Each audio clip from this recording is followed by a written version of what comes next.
weekend, and everybody came. 400,000 of them. They stayed for the weekend, even over into Monday. But the party never came off. For the first time in 71 years, the scheduled race day was totally canceled. Not an engine turned over at Indy. Still, most of the faithful remained. But Monday was worse than Sunday, as this scene indicates. So we all stood around in the rain some more until the Speedway announced that it was off again. Come on back on Saturday, they said, and we'll try again. So, here we are. For the first time ever, ABC Sports has been prepared to cover the 500 on live network television since last weekend, weather permitting, and as of now, it appears that weather will at last permit. How many have returned? Well, it has to be a guess. There's no official attendance figures here, but perhaps 250,000 should be a pretty good estimate. There are individual seats for more than that number, and as you can see, most of them seem to be occupied. And then there's the infield. It's been suitable only for mud wrestling most of the week, but the cleanup crews have done heroic work, and the area is passable today. Infield people are a hardy crowd anyway, and it takes more than a little mud to scare them off. Some of them actually like mud, as we saw last week. But mud or no mud, this is still the world's most famous automobile race, and the pre-race excitement today is no less than it was last Sunday. They've already seen marching bands and pretty girls this morning, and yet to come is back home again in Indiana, and the age-old cry, "Gentlemen, start your engines." But it's a story that began 3 weeks ago today with the battle for the pole on the first day of qualifying. The endless quest of Mario Andretti at age 46 got things rolling on the first qualifying day. The Italian-born former World Grand Prix champion, winner at Indy just once 17 years ago, set the pace and briefly sat on the pole with this run. Then came Danny Sullivan, the handsome, rakish defending champion. The Flying Bachelor posted a speed of 215.382 miles per hour, an all-time speed record for Indy, and people wondered again, how fast can they go? As they've wondered since Ray Haroon won the first 500 at about 70 miles an hour. But Danny couldn't relax. Yet to come was his teammate, Rick Mayers. I think he's still going to be the man to do it for 4 laps, and if I got to get beat by somebody, I couldn't have a better guy to do it, but I'd like to stay on the pole. Sure enough, Mears snatched the pole position from Sullivan with yet another record, 216.828 miles per hour. Mears already has 2 wins here, in 1979 and 1984, but now he's on the comeback trail after an accident a year and a half ago that almost ended his career and has left him still with pain, considerable pain in his feet and legs. Rick Mears on the pole. But right now, live, Rick Mears still back in the garage area, standing with his rival and teammate, the defending champion, Danny Sullivan. Mears going after his 3rd Indy win. Rounding out the first row will be a young Charger, son of a former champion, Michael Andretti. There are 2 fathers and sons in this race today, the Al Unsers and Mario and Michael Andretti. This was Michael on the first qualifying day as he bumped his dad from the front row and took his position alongside Mears and Sullivan. It was a symbol of the changing of the guard at the Speedway. One way or another, the spotlight always finds A.J. Foyt at Indy. He was about to go out when inspection showed his car's measurements were 25 1/1000th of an inch in excess of the regulations, so he had to qualify the next day. His speed was 5th fastest, but as a second-day qualifier, he'll start well back in the field. This month has not been without incident at Indianapolis. Early in the month, this was Herm Johnson hitting the wall in the first turn during practice. His injuries were serious to his feet and to his back. He's still in the hospital, in a brace, but will recover and hopes to drive again. By the way, it's the 2nd year in a row that Herm has crashed at Indy. The bad luck that his dog Mario Andretti here, since his only win in 1969, continued in the wake after he qualified for the 2nd row. This crash caused Mario only minor physical injuries, but his spirit was crushed again along with his car. It was sent back to England, but repairs couldn't be completed, so he'll start near the back of the field in a backup car. During final carburation tests, Dennis Firestone came spinning wildly out of the 4th turn, taking Roberto Moreno with him. Both cars slid down the pits out of control, damaging the cars of George Snyder and Jose Lagarza. Again, tragedy was avoided, no serious injuries, but the incident caused some changes at the back of the starting grid. The next day, Dennis Firestone's battered car was withdrawn. That opened up a slot for 52-year-old Dick Simon, the oldest man ever to start in this race. So the stage is set for a race that has made a new kind of Indy history even before the green flag falls. And they've been racing here since 1911. ABC Sports presents From the Indianapolis Motor Speedway in Indianapolis, Indiana, the 1986 running of the Indianapolis 500.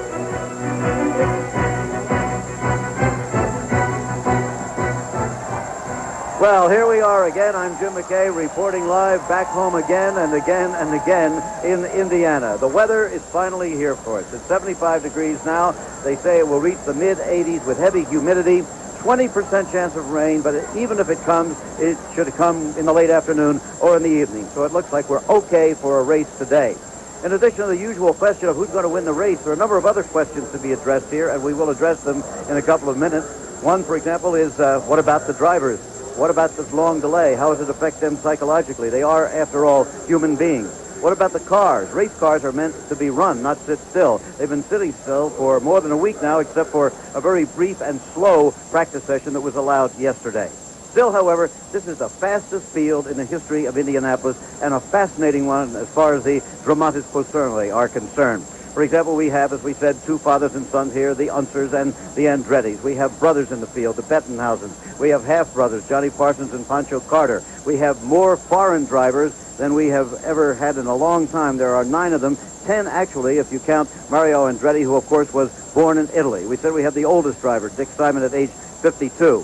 Remember, though, that Mario Andretti will be starting near the back of the field because he crashed his regular car in practice and is driving a backup car. We expect him to be charging from the start and also charging from the rear. Will be the only man ever to have won this race 4 times at age 51. Back again, A.J. Foyt. Well, right now, Jack Arute is down with the pole sitter, Rick Mears.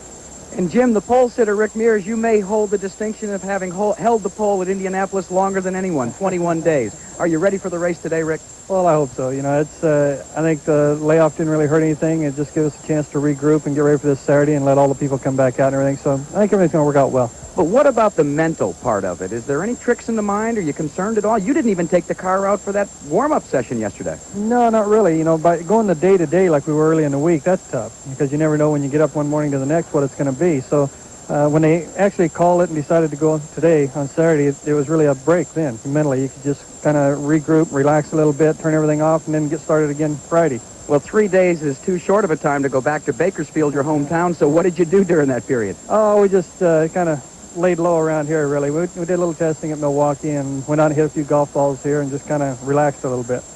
Showtime, though, now. And, Jim, he's ready. He'll start on the inside of that front row.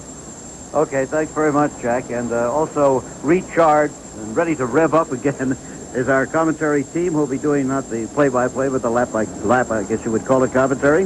My ABC colleague Jim Lampley and Sam Posey. Here we go. Kind of startling to be here on a dry day, isn't it, Jim? A day on which the lyrics back home in Indiana have a new significance for all of us. Sam, in a moment, I'm going to ask you to address the 2 specific questions Jim has raised about the effect of the delay on the cars and the drivers. But apropos of that conversation with Mears, I think your assessment of his talent, mentioned during the rain last week, bears repeating. Well, I had said that I thought it was significant that when Rick's first victory came here at the track, it was at the expense of A.J. Foyt, who finished second. My prediction is that Rick Mears will rewrite the Indy record books. And when he finally winds down his career here, which may be a long time away, because remember, he's only 34 now, that all of A.J. Foyt's records will be Rick Mears's. Well, now, in order to take a step toward that today, he'll have to overcome whatever the effects are of that delay. What are the effects on car first, then driver? I really don't think, I know Jim mentioned it, but I don't think there's any effect at all on the cars. It's a little hotter today. It would have been better for them. They would have run better on cool conditions. And curiously, the drivers, I think, are relatively unaffected. Surprisingly, they're a lot like actors. They're used to waiting. Waiting's part of their metabolism. I think, and Rick mentioned this just now, that when the decision was made by the Speedway to reschedule the race for today and not try to hold it during the week, that almost every driver here was delighted with that decision. It allowed the tension to be defused and then refocused everyone on the same wavelength, pointing to this moment right now. The only thing that surprised me, frankly, was how late that tension started to build. As recently as yesterday afternoon, Tom Sneva was hitting a few golf balls. The Andrettis were lounging around the pool. Mears was doing the golfing. He said he'd also been out with this unusual varmint pistol that he has, shooting small animals. Just now, the tension has really come back. I think it's worth noting that during the brief practice session Jim McKay mentioned yesterday, 30 minutes at only 120 miles per hour, 9 of the 33 drivers Rick Mears among them, Jim, elected not to even take their cars on the track. Absolutely. Well, not too many people elected not to come back, except, when you figure that they came from all over the nation last weekend, many of them had to go back to their jobs, and yet somehow or other, these stands are filling up, and it's still almost an hour until race time. So the cars are ready, the drivers are ready, and so are the fans. So are you, I hope. Stand by.